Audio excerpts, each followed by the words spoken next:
D'accord? Oui. Tu n'as pas parlé des critères de dialyse, par exemple, dans le traitement, etc. Donc, il y a énormément de choses à ajouter pour ne pas faire le cours.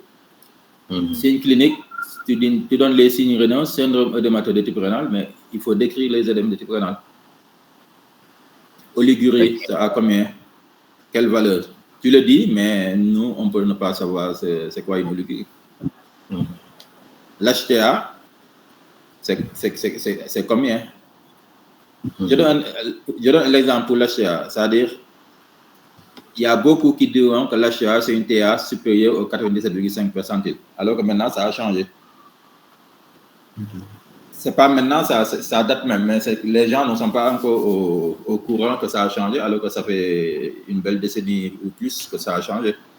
Donc, l'HTA s'est défini au-delà du 95e percentile. Et les critères HTA stade 1, stade 2, avant on parlait, il y avait 3 stades, mais maintenant il y en a 2. Donc c'est vraiment l'occasion, quand tu arrives à ce niveau-là, de donner l'essentiel. D'accord. Bandelette urinaire, protéinurie, hématurie, etc. Donc la protéinurie, elle est d'abondance variable, mais dans le sénonephrotique, je suis d'accord que c'est 3 croix ou plus, pas 4 forcément, mais c'est 3 croix ou plus. Et l'hématurie, elle est variable. Continuez.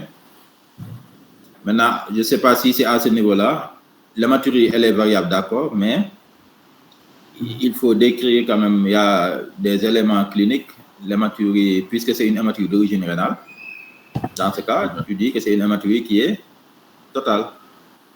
Et la particularité de cette hématurie-là, au stade clinique, c'est quand tu laisses sédimenter les urines, ça ne coagule pas. C'est une hématurie d'origine néphrologique.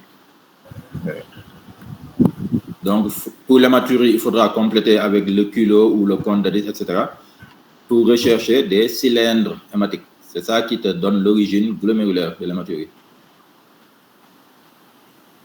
D'accord.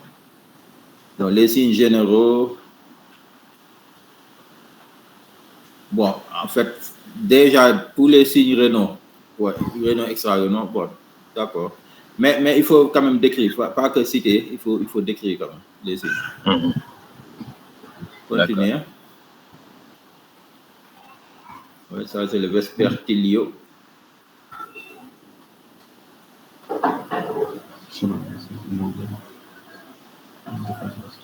Donc, il faut donner les signes liés à l'atteinte rénale, oui. C'est 200, pas nanogrammes, mais milligrammes par millimole. Oui, c'est une... Et HLM hématurie supérieure à 10 000, si c'est microscopique. Il y en a, en fait, c'est soit 5 000, soit 10 000. Maintenant, supérieur à 500 000, si c'est macroscopique. Oui. Donc, cylindre hématique, oui, tu l'as dit ici, c'est bon. Dans le sang, protéidémie, hypoprotéidémie, hypoalbuminémie, urécréate élevé. Pas forcément, tu as dit révélé par un syndrome néphrotique, mais on n'a pas forcément une insuffisance rénale. D'accord? Oui. Moi, j'aurais plus choisi comme type de décision révélé par un syndrome néphritique aigu. Comme ça, dans le syndrome néphritique aigu, c'est la même chose que le syndrome néphritique impur, hein, mais classiquement, le mode de révélation qui est le plus classique, c'est un syndrome néphritique. Néphrotique, c'est possible, mais c'est souvent un syndrome néphritique. Comme ça, dans ce cas, tu parleras même de l'insuffisance rénale et de ses conséquences avec la rétention hydrocédée qui peut être à l'origine de l'HTA, de l'oligoanurie, des œdèmes, d'un OAP, etc. D'accord. Donc, le hypocomplémentémie, la peste du complément, donc, dans le chapitre rappel, il faut donner le schéma du système du complément pour nous montrer que le lupus, en fait, son origine, c'est la voie classique. Ça active le C3 et après, ça continue. Donc, ça, tu le dis en 5 secondes. Mais projeter le schéma et nous montrer la voie qu'utilise le lupus pour activer le C3. Et donc, l'hypocomplémentémie concerne le C3 et le CH50, pas le C4. Oui. Continuez. Et le C4, c'est un critère de mauvais. Oui. Classiquement, on a C3 qui est bas et CH50. Donc, C4 peut être impliqué, mais pas tout le temps. D'accord. Donc, comme tu as fait ici, signes biologiques liés à la néphropathie et liés au lupus, tu peux faire la même chose pour les signes cliniques aussi. Les signes cliniques liés au lupus et les signes cliniques liés à la néphropathie. D'accord. Donc, on a les signes rénaux et extra-rénaux. Tu as le choix, j'ai dit. Ah, tu as le d'accord. choix. Maintenant signes liés à la néphropathie, c'est la même chose que signes rénaux. Les signes rénaux, oui. Liés au lupus, c'est les signes extra-rénaux. Mais c'est à toi de voir, c'est pour qu'il y ait un parallélisme pour une meilleure compréhension. Même si tu ne l'écris pas, tu le dis. Ok. Maintenant, je n'ai pas vu un élément important de la biologie pour le lupus. C'est la numération et surtout la VS. Le premier marqueur inflammatoire, bon, tu as dit anémie, leucopénie, thrombopénie. Oui. Et syndrome inflammatoire non spécifique. Oui, mais là-bas, c'est surtout la VS. Ok. Ce n'est pas la CRP, ce n'est pas autre chose, c'est la VS.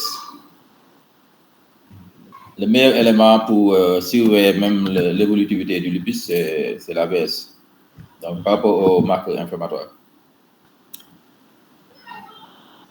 Continuez.